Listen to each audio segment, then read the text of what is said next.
अरे मम्मी, आज होळी आहे, काहीतरी स्पेशल बनलंच पाहिजे.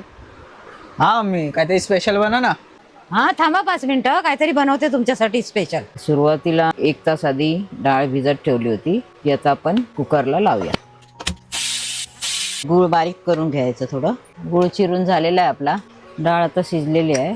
पण आता ह्या टोपात वतून गुळाचं आणि डाळीचं मिश्रण करूया. आता आपण ह्याच्यात गूळ टाकूया, थोडे मिश्रण करूया. हे थोडं गरम करून घेतलेलं आहे. तुमच्या अंदाजाप्रमाणे वेलची पूड घाला आणि मिक्स करा. आता आपण ह्या जाळीमध्ये वाटून घेऊया. हे आपलं पुरण तयार झालेलं आहे. चवीपुरती मीठ आणि हा मैदा, थोडीशी हळद. हे आपलं पीठ मळून तयार झालं आहे. आता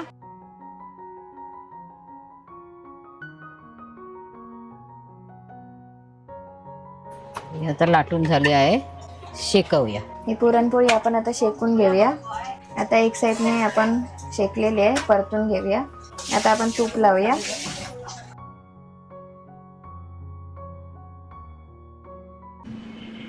ही घ्या पुरणपोळीचा बेत. अरे वा, पुरणपोळीचा बेत. चला ताव मारूया. मस्त एक नंबर.